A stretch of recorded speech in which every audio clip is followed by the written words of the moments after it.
Bengaluru sinks but no rain on Siddaramaiahs parade as Congress heads to Hosapete for celebrations. Incessant rains have brought Bengaluru to its knees. The same city that Karnataka proudly flaunts as contributing over 43.65% to the state's economy is now reeling under floodwaters. But as the capital drowns, the ruling Congress government has chosen to shift focus away from crisis and towards celebration. The entire Siddaramaiah cabinet and Congress leadership have landed in Hosapete to mark 2 years in power with the Sathnasam of Shah public rally aimed at highlighting the Congress government's achievements. Being held in the newly formed Vijayanagara district, the event is being portrayed as a guarantee rally, with the government claiming it has spent 80,000 rupees crore on its 5 flagship schemes, one of the main pole planks on which it came to power in the state. Siddaramaiah's report card is a sweet and sour mix. The welfare push through the guarantees has been the centerpiece of the government's pitch to voters in 2023 and has been delivered effectively, says the Congress. The Congress came to power on the twin promises of clean governance, anti-corruption and welfare. 2 years in, the welfare delivery has been seen as successful. But the clean image as well as development have taken a beating. The past year may well have been the most challenging 12 months of Siddaramaiah's 2 terms as chief minister. This term, Siddaramaiah's second stint as chief minister of Karnataka, has also been marred by corruption scandals, internal power tussles, and a governance gap that's glaringly visible in Bengaluru. Back in Bengaluru, the ongoing rain fury has left 3 people dead, over 500 homes flooded, and many neighborhoods submerged.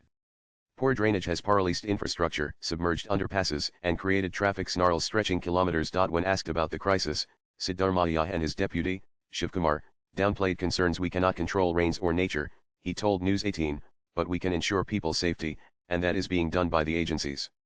He added that a citywide tour was planned for May 21 to assess the damage. But for the chief minister, the Hosapete rally is more than just a celebration, it's a statement. It is a public pitch for continuity, a show of strength to the Congress High Command in Delhi, and an assertion that he remains the best candidate to complete the government's full term. Political scientist Sandeep Shastri said Siddaramaiah has pushed forward the promises the party made in the last elections.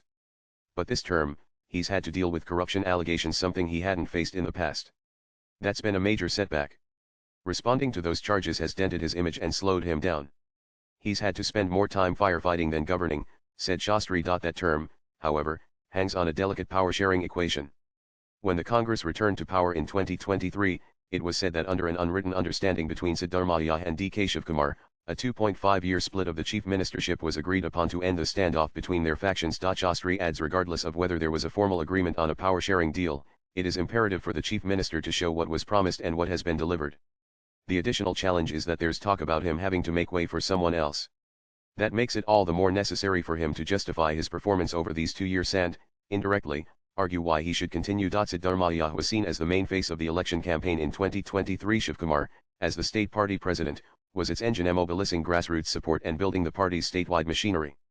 Their popularity as leaders helped pull the party across the victory line, with a thumping success of 135 seats out of 224 assembly seats in Karnataka. As the halfway mark approaches, Shivkumar has been tugging every string in Delhi to remind the party of that pact.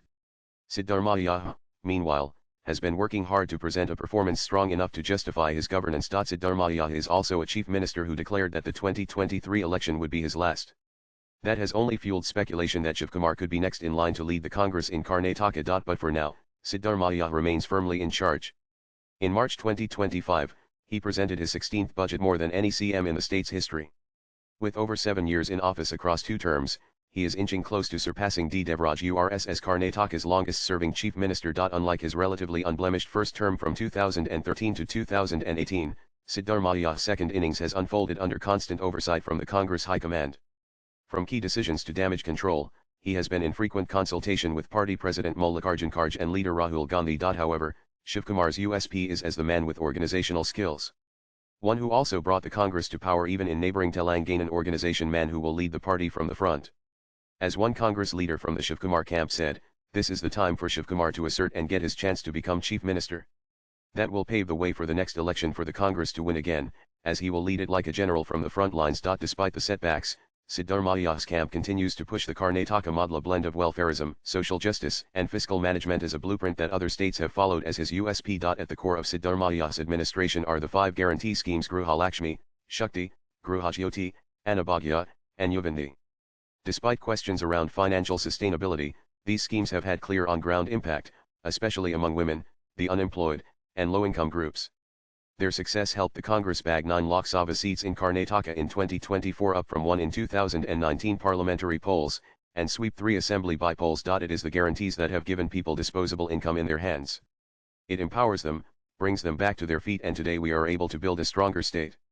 That is what the guarantees have done. They have guaranteed people their right to life, food, access to medicines and employment. That's what a welfare government does and what Siddaramaiahs government stands for, said Labour Minister Santosh Lad to News 18. Still, the past 2 years have been riddled with turbulence, and that certainly has rocked Siddaramaiah's boat. The most damaging controversy has been the MUDA land allotment case, which was personal to Siddaramaiah.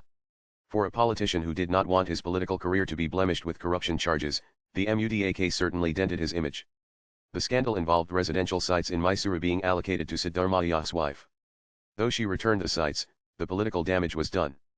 The governor's decision to sanction prosecution against Siddaramaiah in the case opened a fresh battlefront between the Raj Bhavan and the government. Almost simultaneously, the Valmiki Corporation scam rocked the state. Crores meant for tribal welfare were siphoned off to private accounts, a racket that came to light only after a corporation employee died by suicide, leaving behind a note. St. Welfare Minister B. Nagendra was forced to resign and was later arrested by the Enforcement Directorate.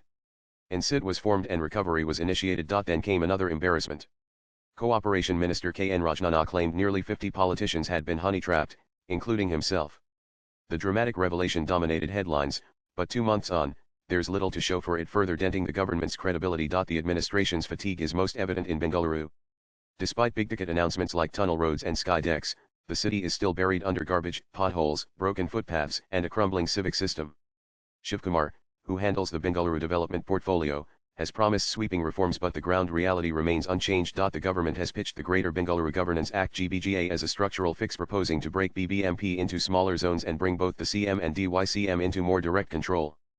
But whether this bureaucratic rejig will translate into results is still unclear. Even Siddaramaiah's statements during the Pahalgam incident saying that war was not needed were seen as a faux pas and have embarrassed the party. Shastri said one should understand that Siddaramaiah is not a Didandhul congressman. He has his own approach and his own style, and sometimes that style may not always align with what the party needs. I think there's definitely discomfort about it, and it's visible, he said. All this has kept the government in constant firefighting mode. Siddaramaiah has worked to maintain his grip, while Shivkumar continues to safeguard his position as KPCC chief. But the bruises have been real. On the Congress High Command's strategy, Shastri says the High Command has other problems to deal with. They're facing bigger challenges at the national level. So, managing a state where they're already in power might not seem like a priority to them. While he thinks that is not the right approach, and the fact they should be focused on retaining every state they hold, it appears they are more preoccupied with the broader picture, he said. So, will there be a handover of power? That is the million-dollar question, says P.S. Jayaramu, another political commentator and former dean, Faculty of Arts at Bangalore University. As a keen observer of politics, he said. Because all we know is that there was some kind of secret understanding between Shivkumar and Sonia Gandhi that she would support him in becoming chief minister after 2.5 years. But we don't have anything authentic on record. It remains speculative, yet politically potent. Swipe left for next video. What complicates matters further is the role of Rahul Gandhi. Though Sonia may have brokered the initial truce, Rahul's voice now holds more sway in organizational matters. His views on leadership transition in Karnataka remain unclear, and that ambiguity is allowing the suspense to build, adds Jayaramu. Other part is, Rahul Gandhi, who matters a lot in the Congress party in terms of decision-making. He is reportedly in favor of Siddaramaiah. So that strengthens Siddaramaiah's case. Plus, the achievements which the Congress government claims achievements by the implementation of the guarantees will also help him stand in good stead to continue in office. So the odds are in favor of Siddaramaiah for now. But then, Shivkumar also will not keep quiet. He might come up with some overtures which might shake the party leadership, he explained. Latest blogs.